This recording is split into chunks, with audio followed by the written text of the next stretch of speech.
श्री सांब सदाशिवाय नमः। अथ श्री संक्षिप्तरुद्रीपाठः। अथ खडन्यासः। हरिः ॐ मनो ज्योतिर्जुघतां माजस्य बृहस्पतिर्जन्यमिमन्तनो त्वरिष्टं जज्ञगुं समिमं दधातु विश्वे देवास इह मादयन्तामो प्रतिष्ठा। ॐ हृदयाय नमः। ॐ अवोदग्निः समिधा जनानां प्रतिदेनुमिवायति मुखातं यौवा इव प्रवयामुज्जिहानाः प्रभानवः शिष्टतेनाकमच्छ। ॐ शिरसे स्वाहा। ॐ मूर्धानन्दिवो अरतिं पृथिव्या वैश्वानरमृत आजातमग्निं कविगुं सम्राजमतिथिं जनानामासन्न पात्रं जनयन्त देवाः। ॐ शिखायै वौखट्। ॐ मर्माणि ते वर्मणाच्छादयामि सोमस्त्वा राजा घृतेनानुवस्ताम् उरोर्बरीयोर्वरुणस्ते कृणोतु जयन्तन्त्वा नु देवा मदन्तु। ॐ कवचाय हुम्। ॐ विश्वतश्चक्षुरुत विश्वतो मुखो विश्वतो बाहुरुत विश्वतस्पात् सम्बाहुभ्यां दमतितं पतत्रैर्द्यावा भूमि जनयन् देव एकः। ॐ नेत्रत्राय वौखट्। ॐ मानस्तोकेतन इमान आयुखिमानो गोकुमानो अश्वेकुरीरिखः मानो वीरा नुद्रभामिनो अधीरेहविघ्मन्तः तदमित्वा हवामहे। ॐ अस्त्राय फट। ध्यानम्। प्रभुं प्राणनाथं विभुं विश्वनाथं जगन्नाथनाथं सदानन्दभाजं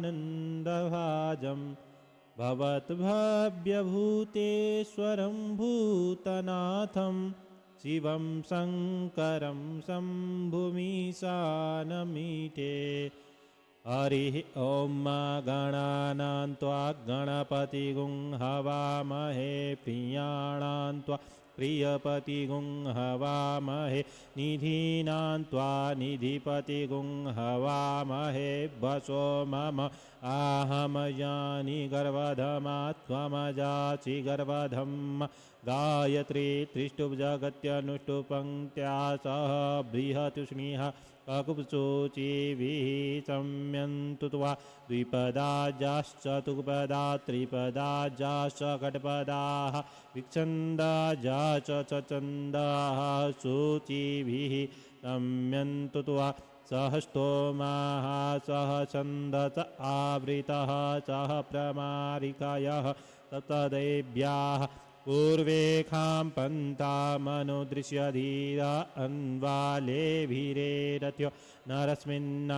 जाग्रतो दूरमुदैति दैवं तदुसुप्तस्य तथैवैति दूरङ्गमं ज्योतिघां ज्योतिरेकं तन्मे मनः शिवसङ्कल्पमस्तु। येन कर्माण्यपशो मणिकिणो जन्ये गिळवन्ति विदते कुदीराः जदपूर्वं गच्छमन्तः प्रजानां तन्मे मनः शिवसङ्कल्पमस्तु। यत्प्रज्ञानमुत चेतो धृतिश्च ज्योतिरन्तरमृतं प्रजासु यस्मान्नरिते किञ्चन कर्म क्रियते तन्मे मनः शिवसङ्कल्पमस्तु। जेनेदं भूतं भुवनं भविष्यत्परिगृहीतममृतेन सर्वं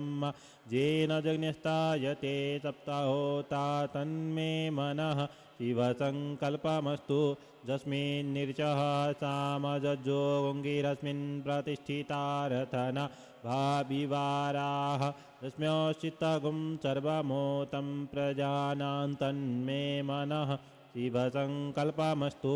सुखारतिरस्वानिव जन्मनुख्यान्ये नीयते वेशुभिर्वाजिन इव हितप्रतिष्ठं जदजिरञ्जविष्ठं तन्मे मनः शिवसङ्कल्पमस्तु। हरिः ॐ सहस्रशीरेखा पुरुषः सहस्राक्षः सहस्रपाता स भूमिगुं सर्वतः स्मृत्वात्यतिष्ठदशाङ्गुलं पुरुष एवेदगुं सर्वं यद्भूतं यच्च भाव्यम् उतामृतत्वस्येषानो जदन्येनातिरोहति एतावानस्य महिमातो यायाश्च पुरुषः पादोश्च विश्वाभूतानि त्रिपादस्यामृतं दिवि त्रिपादूर्ध्व उदेत्पुरुषः पादोच्चेह भवत् पुनः ततो व्युक्मं व्यक्रामत्सनानसने अभि ततो विराडजायत विराजो अधिपुरुषः स जातो अत्यरिच्य तपस्यात् भूमिमथो पुरः तस्माद्यज्ञात् सर्वभूतः संभृतं बृहदाज्यं पशुस्ताश्चक्रे वायव्यानारण्याग्राम्या सजे तस्माद्यज्ञात् सर्वभूतरिचः सामानिजज्ञिरे छन्दागुंसिजज्ञिरे तस्माद्यजुस्तस्मादजायत तस्मात् स्वा अजायन्त जे केचोभयादतः गावो जज्ञिरे तस्माज्जाता अजावयः तं जन्यं वरेहि किप्रौचन् पुरुकं जातमग्रतः तेन देवा अयजन्त साध्यारिकयश्च जे यद्पुरुकं व्यददुः कतिधाभ्यकल्पयन् मुखं किमस्यासीत् किं बाहु किमुरुपादा उच्येते ब्राह्मणोऽस्य मुखमासीत् बाहुराजन्यः कृतः उरुतदस्य तद्वैश्यः पद्भ्यां शूद्रो अजायत चन्द्रमा मनसो जात चक्षोः सूर्यो अजायत श्रोत्राद्वायुश्च प्राणस्य मुखादग्निरजायत नाभ्या आसीदन्तरिक्षगुं शिष्णोद्योः समवर्तता पद्भ्यां भूमिर्दिशः श्रोत्रात् तथा लोकान् अकल्पयन् जत्पुरुषेण विखाद्देवाजन्यमतन्वता वसन्तोषासीदाज्यं ग्रीक्म इदमः करद्धविः सप्तास्यासन् परिधयस्त्रीः सप्ततमिदः कृताः देवाजन्यन्तन्वाना अवन्नन् पुरुकं पशुं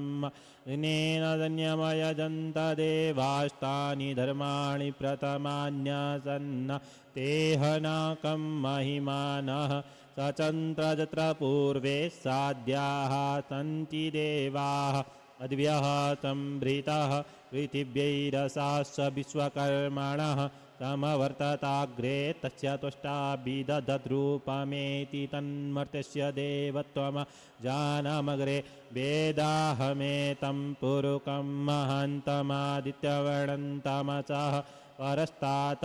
अमेव विदित्वातिमृत्युमेति नान्यः पन्था विद्यते यनाय प्रजापतिश्चरति गर्भे अन्तर्जायमानो बहुधा विजायते तस्य योनिं परिपश्यन्ति धीरास्तस्मिन् हतस्तुर्भुवनानि विश्वा यो देवेभ्य आतपति जो देवानां पुरोहितः पूर्वो जो देवेभ्यो जातो नमो रुचाय ब्राह्मणे रुचं ब्राह्मं जनयन्तो देवा अग्रे तदब्रुवन् स्वयं ब्राह्मणो विद्यातस्य देवा असन्वसे श्रीश्च ते लक्ष्मी च पत्न्या बहोरात्रे पार्श्वे नक्षत्राणि रूपमश्विनो व्याक्तम् विष्णन्निखाण मुम्म इकाण सर्वलोकम् इखाण हरिः ॐ असुषिजानो बृकभो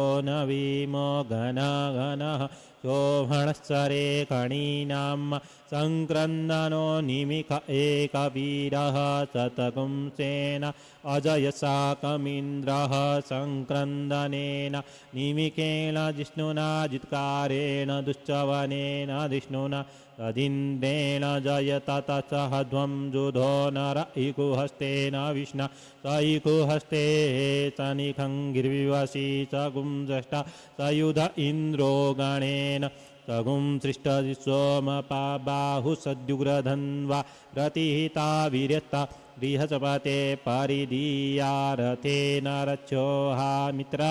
अपबाधमानः प्रभञ्जसेनाः प्रमीणोज्युधा जयन्नस्मा कमेद्यवितारथानां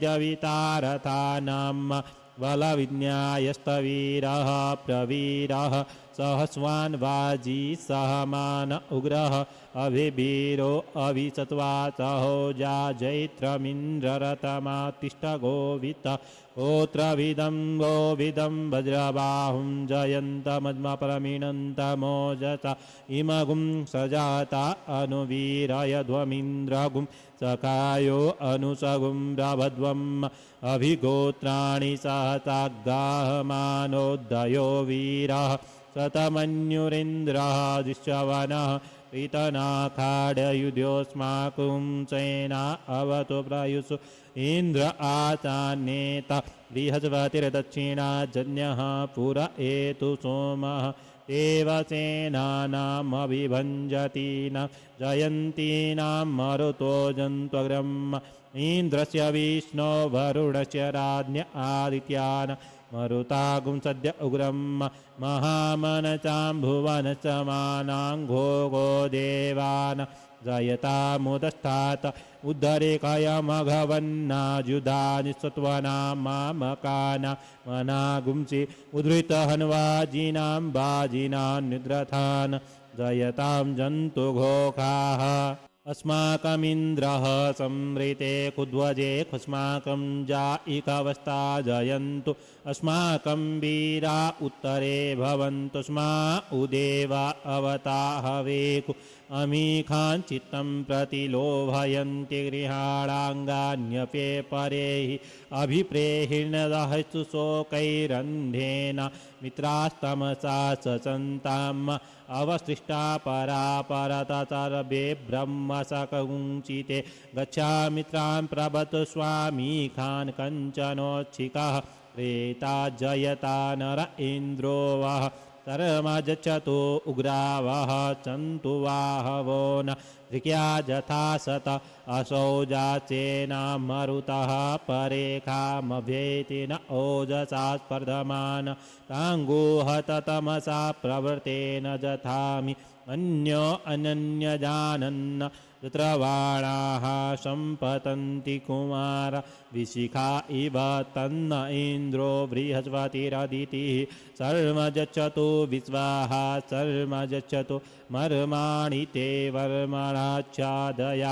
सोमत्वाराज ऋतेनानुवस्ताम् उरोर्वरीयोर्वरुणते ऋणोतु जयन्तन्त्वा नु देवा मदन्तु हरिः ॐ मा विव्राट् बृहत् पिबतु सौम्यं मध्वाजुर्ददत्न्यपतावबृहुतं वातजूतो जो अविरचतित्मना प्रजाः उपोकपुरुधा विराजति उदुत्यं जातवेदतं देवं वहन्ति केतवः दृशे विश्वाय सूर्यं जेनापावकचचा भूरण्यन्तञ्जना अनु त्वं वरुण पश्यसि देव्या वदजुरागतगुं रथेन सूर्यत्वचा मध्वाजन्यगुं चमञ्जाते तं प्रघ्नदायं वेन चित्रं देवानां तं प्रघ्नदा पूर्वता विश्वते मता ज्येष्ठतातिं वरेहि खदगुं स्वर्विदं प्रतीचीनं वृजनन्दो अचे धुनिमांसुं जयन्तमनुया सुवर्धसे अयं वेन सोदयस्पृतिगर्भा ज्योतिजरायु रजसो विमाने इममपागुं सङ्गमे सूर्यशशि शून्न विप्रामतिभिरिहन्ति चित्रं देवानामुदगादनीक चतुमित्रस्य वरुणस्याग्नेः आप्राद्या वा पृथिवी अन्तरिक्षगुं सूर्य आत्मा जगतस्तत्सुखस्य आन ईडाभिविधते सुस्वस्ति विश्वानरः सविता देव एतु अपि जथा जुवानो मत्सथानो विश्वं जगदभिपित्वे मणिखाज्जदद्य कक्षविर्ताहन्नुदगा अभिसूर्य सर्वन्तदिन्द्रते वशे तरणि विश्वदरे सतो ज्योतिकृदसि सूर्य विश्वमा भासिरोचनं सूर्यस्य देवत्वं तन्महित्वं मर्यात्कतोत्विततगुं सञ्जभार दधेदयुक्तहरितः च दस्ताद्राद्रात्रिवा सस्तनुते सीमस्मै तन्मित्रस्य वरुणस्याभितक्ते सूर्योरूपं किणुतेद्योरूपस्ते अनन्तमन्युदृशस्य पाजः कृष्णमन्यधारितः संभरन्ते वण्मः असि सूर्यवडा द्वितीयमः असि महस्ते सतो महिमापनश्यते द्यादेवमः असि वर्षूर्यस्रवसा महा असि सत्रादेवमः असि मह्नादेवान् सूर्यः पुरोहितो विभुज्योतिरदाभ्यं श्रायन्त इव सूर्यं विश्वेदीन्द्रस्य भक्ष्यत वसूनि जाते जनमान ओजसा प्रतिभागन्नदीधिम् अधिया देवा उदिता सूर्यस्य निरगुंहसः विपिता निरवद्यात् तन्नो मित्रो वरुणो मामहन्तामदितिः सिन्धुः पृथिवी उत द्योः आकृष्णेन रजता वर्तमानो निवेशयन्नमृतं मर्त्यञ्च हिरण्येन सविता रथेन देवो ज्यातिभुवनानि पश्यन् ॐ भू ॐ भुवः ॐ स्वः हरिः ॐ नमस्ते रुद्रमन्यव उतोतैखवे नमः बाहुभ्यामुतते नमः जाते रुद्रशिवा तनूरघोरा पापकाशिनीतया नस्तन्वासन्तमया गिरिसन्ताभिचाकशीः जामिखुङ्गिरिसन्ताहस्ते विव्यर्खस्तवे शिवाङ्गिरित्रतां कुरु माहि गुंसीः पुरुखं जगत शिवेन वचसा त्वा गिरिसाक्ष्या वदामसि यथा नः सर्वमिज्जगदयस्मगुं सुमना असत अद्य वोचदधिवक्ता प्रथमो दैव्योऽभिखक अहिंच सर्वान् जम्भयन् सर्वान् च जातु धान्य धराचिः परासु वा अचौजस्ताम्रो अरुण उत बभ्रुः सुमङ्गलः ज्ये चैनागुं रुद्रा अभितो दिक्षुश्रिताः सहस्रशो वैख गुंहेड इमहे असौजो वसर्पति नीलग्रीवो विलोहितः उतैनङ्गोपा अदृशन्नदृशन्नुदहार्ज्यः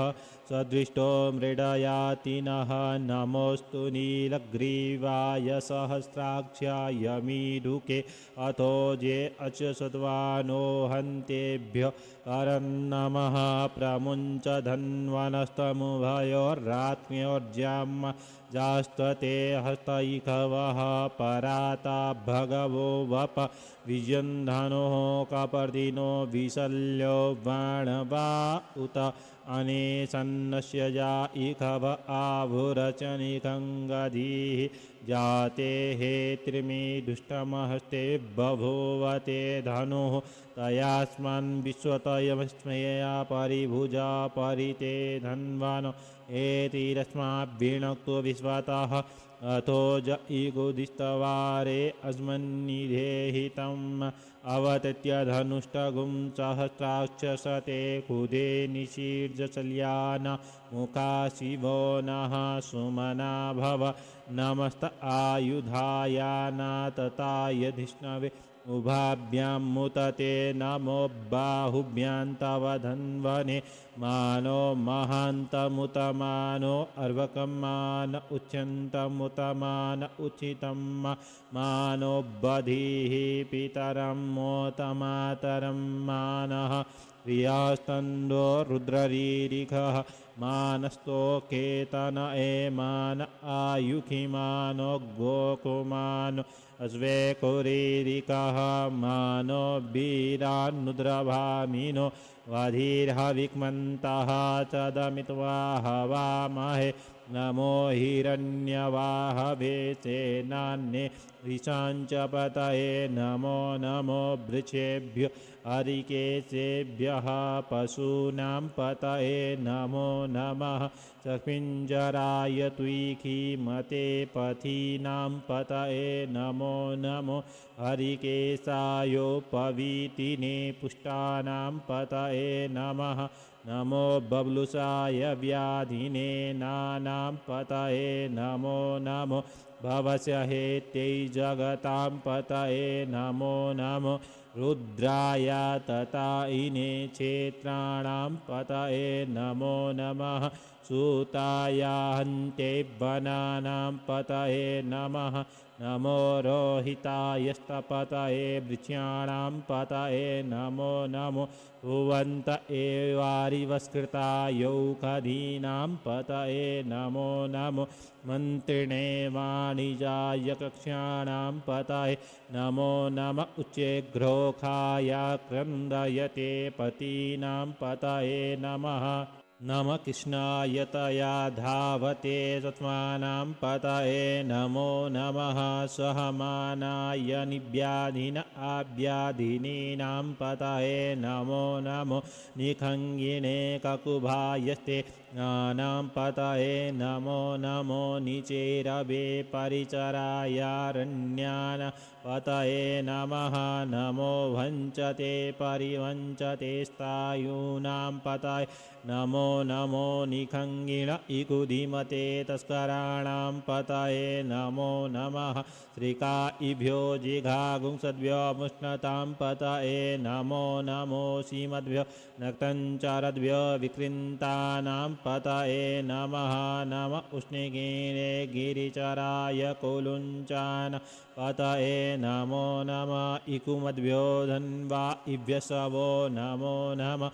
आतन्वानेभ्यः प्रतिदधानेभ्यः सवो नमो नमः आयच्छद्भ्यो सद्भ्यश्चवो नमः नमो वृषिजद्भ्यो विद्यभ्यश्चवो नमो नमः स्वपद्भ्यो जाग्रद्भ्यश्चवो नमो नमः स्वयानेभ्य आसीनेभ्यश्चवो नमो नमः चिद्भ्यो धावद्भ्यश्चवो नमः नमः सवाभ्यः सभापतिभ्यः नमो नमो स्वेभ्यो स्वपतिभ्यः नमो नम आव्यादिनीभ्यो विविध्यन्तिभ्यः नमो नम उगणाभ्यस्त्रिगुंहतिभ्यः नमः नमो गणेभ्यो गणपतिभ्यः नमो नमो भ्रातेभ्यो भ्रातपतिभ्यः नमो नमो गृत्सेभ्यो गृषपतिभ्यः नमो नमो विरूपेभ्यो विश्वरूपेभ्यः नमः नमः सेनाभ्यः सेनानिभ्यः नमो नमो रथिभ्यो अरथेभ्यः नमो नमः क्षत्रिभ्यः सङ्ग्रहितृभ्यः नमो नमो महद्भ्यो अर्वकेभ्यः नमः नमस्तच्छतद्भ्यो रथकारेभ्यः नमो नमः कुलालेभ्यः कर्मारेभ्यः नमो नमो निखादेभ्यः पुञ्जिष्ठेभ्यः नमो नमः स्वनिभ्यो मृगायुभ्यः नमः नमः स्वभ्यः स्वपतिभ्यः नमो नमो भवाय च रुद्राय च नमः सर्वाय च पशुपतये च नमो नीलग्रीवाय च चितिकण्ठ य च नमः पपर्दिने च विप्तकेशाय च नमः सहस्राक्षाय च शतधन्वने च नमो गिरिशराय च शिपिविष्टाय च नमो मीढुष्टमाय चेखुमते च नमो ह्रस्वाय च वामनाय च नमो बृहते च वरखीयसे च नमो वृद्ध्याय च सवृधे च नमोऽग्र्याय च प्रथमाय च नमः आसवे चाजिराय च नमः शीघ्र्याय च शिव्याय च नमः ऊर्म्याय च वस्वन्याय च नमो नादेयाय च द्वीप्याय च नमो ज्येष्ठाय च कनिष्ठाय च नमः पूर्वजाय च परजाय च नमो मध्यमाय च पगल्भाय च नमो जघन्याय च बुध्न्याय च नमः शोभ्याय च प्रतिसर्ज्याय च नमो ज्याम्याय च क्षेम्याय च नमः श्लोक्याय च वसन्याय च नमः उर्वर्याय च कल्याय च नमो वन्याय च कक्ष्याय च नमः श्रवाय च प्रतिश्रवाय च नमः आशुसेनाय च सुरथाय च नमः शूराय च ववेदिने च नमो बिल्मिने च कवचिने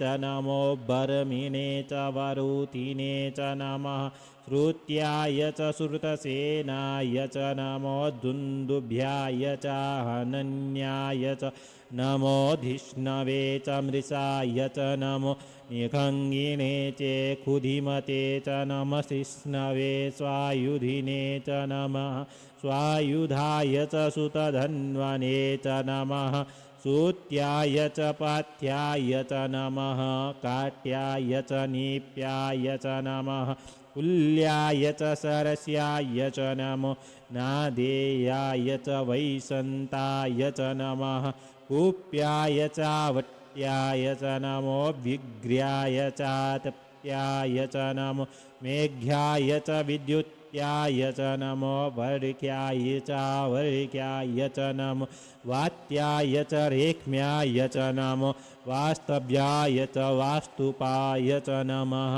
सोमाय च रुद्राय च नमस्ताम्राय च अरुणाय च नमः संगमे च पशुपतये च नमः उग्राय च भीमाय च नमो ग्रेवधाय च दूरे वधाय च नमो हन्त्रे च सहनीयसे च नमो वृक्षेभ्यो हरिकेशेभ्यो नमस्तराय नमः संभवाय च मयोद्भवाय च नमः शङ्कराय च मयस्कराय च नमः शिवाय च शिवतराय च नमः पार्ज्याय च वार्ज्याय च नमः प्रतरणाय चोत्तरणाय च नमः तीर्थ्याय च कुल्याय च नमः सत्याय च फेन्याय च नमः चिकत्याय च प्रवज्याय च नमः किगुंशिलाय चणाय च नमः कपर्दिने च पुलस्तये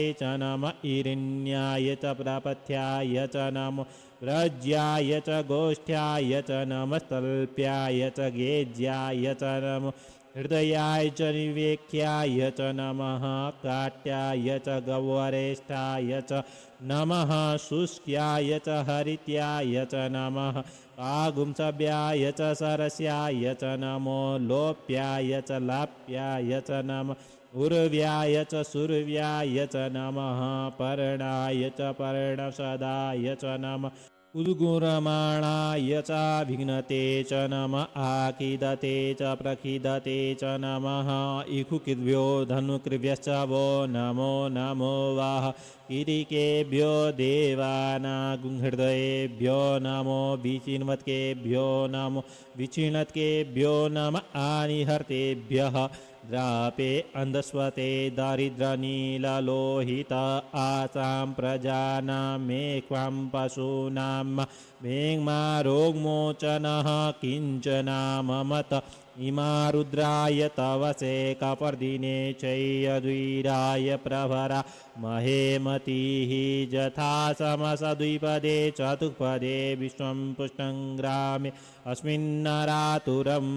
जाते रुद्रशिवा तनोः शिवा विश्वाहा भेखजि शिवा रुद्रस्य देखजि तया नो मृडजीवसे परिणो रुद्रस्य हेतृविणक्तु परित्वेकस्य दुर्मतिरघायोः अवस्थिरामगव्यस्तनुक्वामीढस्तोकायतनयाय मृडमीढुष्टमशिवतमशिवो नः सुमना भव परमे वृक्ष आयुधाय निधाय कृतिं वचान आचर पिनाकं बिभृदा गहि विक्रीरिद्रविलोहित नमस्ते अस्तु भगवः जाते सहस्रगुं हेतयोन्यवस्मन्तु ताः सहस्राणि सहस्रशो भावोस्तव हेतयः तासामीशानो भगवः पराचीना मुखाकृधि असङ्ख्याता सहस्राणि जे रुद्रा अधिभूम्यम् ते खागुंसहस्रयो जने वधन्वानि तन्मसि अस्मिन् महत्यर्णवेन्तरिक्षे भवा अधि ते खागुंसहस्रयो जने वधन्वानि तन्मसि नीलग्रीवाः शितिकण्ठादिवगुं रुद्रा उपसृताः ते खागुंसहस्रयो जने वधन्वानि तन्मसि नीलग्रीवाः शितिकण्ठाः सर्वा अधः क्षमाचराः ते खागुंसहस्रयो जने वधन्वानि तन्मसि जे वृक्षेषु सस्मिञ्जरा नीलग्रीवा विलोहिताः ते खागुंसहस्रयो जने वधन्वानि तन्मसि जे भूतानामधिपतयो विशिखासः कपर्दिनः ते खागुंसहस्रयो जने वधन्वानि तन्मसि जे पतां पथिरक्षय एलवृदा आयुर्जिदः ते खागुंसहस्रयो जने वधन्वानि तन्मसि जे तीर्थानि प्रचरन्ति शिखाहस्तानि खङ्गिनः ते खागुंसहस्रयो जने वधन्वानि तन्मसि जे नेखु विविधन्ति पात्रेखु पिबतो जनान् ते खागुंसहस्रयो जने वधन्वानि तन्मसि ज एतावन्तस्य भूयागुंससजिष्ठो रुद्राभितस्थिरे ते खागुंसहस्रयो जने वधन्वानि तन्मसि नमोऽस्तु रुद्रेभ्यो जे दिवि जे कावनमिकवः तेभ्यो दश प्राचीर्दश दक्षिणा दश प्रचीतिर्दशोदीच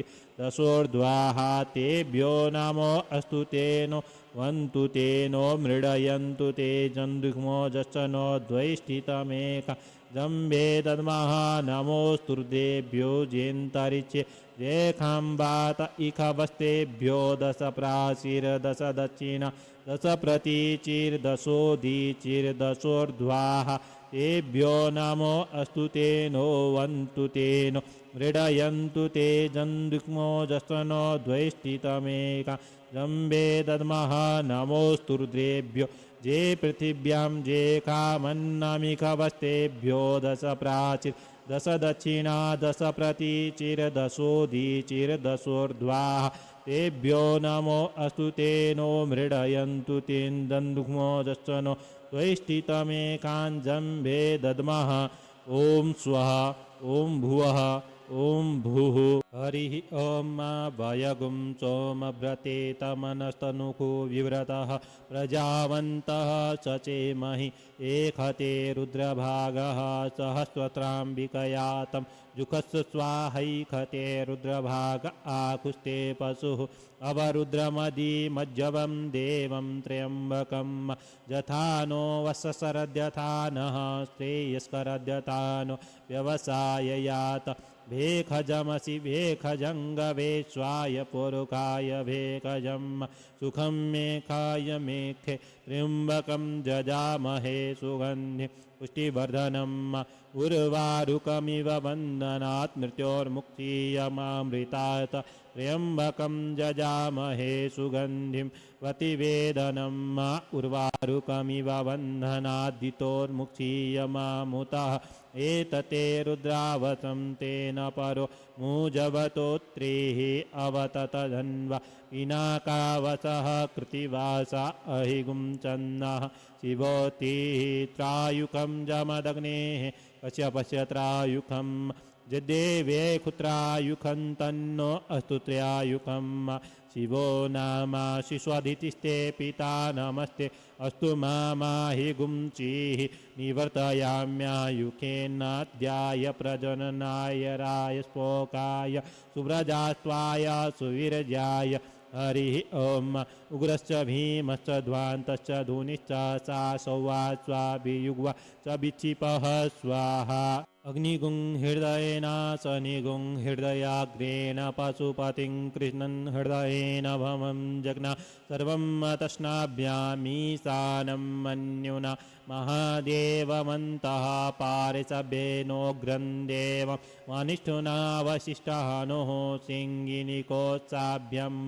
उग्रं लोहितेन मित्रगुं सौव्रतेन रुद्रं दौव्रतेनेन्द्रं प्रक्रीडितेन मरुतो बलेन साध्यां प्रमोद भवस्य कण्ड्यगुं रुद्रस्यान्तः पार्श्वे महादेवस्य चकृतवर्षः वनिष्ठुः पशुपतेः पुरी ततः लोमभ्यः स्वाहा लोमभ्यः स्वाहा त्वचे स्वाहा त्वचे स्वाहा लोहिताय स्वाहा लोहिताय स्वाहा मेदोभ्यः स्वाहा मेदोभ्यः स्वाहा मागुंसेभ्यः स्वाहा मागुंसेभ्यः स्वाहा स्तावभ्यः स्वाहा स्तावभ्यः स्वाहा स्तभ्यः स्वाहा स्तभ्यः स्वाहा मजभ्यः स्वाहा मजभ्यः स्वाहा रेतसे स्वाहा पायवे स्वाहा आयासाय स्वाहा प्रायासाय स्वाहा संजासाय स्वाहा बियासाय स्वाहोद्यासाय स्वाहा शुचे स्वाहा शोचते स्वाहा शोचमानाय स्वाहा शोकाय स्वाहा तपसे स्वाहा तप्यते स्वाहा तप्यमानाय स्वाहा ताय स्वाहा कर्माय स्वाहा निष्कृत्यै स्वाहा प्रायश्चित्यै स्वाहा एकजाय स्वाहा जमाय स्वाहा तकाय स्वाहा मृत्यवे स्वाहा ब्रह्मणे स्वाहा ब्रह्महत्यायै स्वाहा विश्वेभ्यो देवेभ्यः स्वाहा द्यावा पृथिवीभ्यां गुं स्वाहा हरिः ॐ स्वस्ति न इन्द्रो वृद्धस्रवाः स्वस्ति नः पूषा विश्ववेदाः स्वस्ति नस्तार्क्ष्यो अरिष्टनेमिः स्वस्ति नो बृहस्पतिर्दधातु पयः पृथिव्यां पय ओकदिक्पयो दिव्यन्तरिक्षे पयोधाः पयस्पतिः प्रदितः सन्तु मज्यं विष्णोरराटमसि विष्णोः सप्तेतो विष्णोः शूरसि विष्णो ध्रुवोऽसि वैष्णवमसि विष्णवे त्वा अग्निर्देवता वातो देवता सूर्यो देवता चन्द्रमा देवता वसवो देवता रुद्रा देवता आदित्या देवता मरुतो देवता विश्वे देवा देवता बृहस्पतिर्देवतेन्द्रो देवता वरुणो देवता सद्यो जातं प्रपद्यामि सद्यो जाताय वै नमो नमः भवे भवेनाति भवे भवस्व मां भवोद्भवाय नमः वामदेवाय नमो ज्येष्ठाय नमः श्रेष्ठाय नमो रुद्राय नमः कालाय नमः कलविकरणाय नमो बलविकरणाय नमो बलाय नमो बलप्रतम्नाय नमः सर्वभूतदमनाय नमो मनोन्मनाय नमः अघोरेभ्यो दघोरेभ्यो घोरघोरातरेभ्यः सर्वेभ्यः सर्वसर्वेभ्यो नमस्ते अस्तु रुद्ररूपेभ्यः तत्पुरुषाय विद्महे महादेवाय धीमहि तन्नो रुद्रः प्रचोदयात् ईशानः सर्वविद्यानाम् ईश्वरः सर्वभूतानां ब्रह्माधिपतिर्ब्रह्मणोऽधिपतिर्ब्रह्म शिवो मे अस्तु सदा शिवो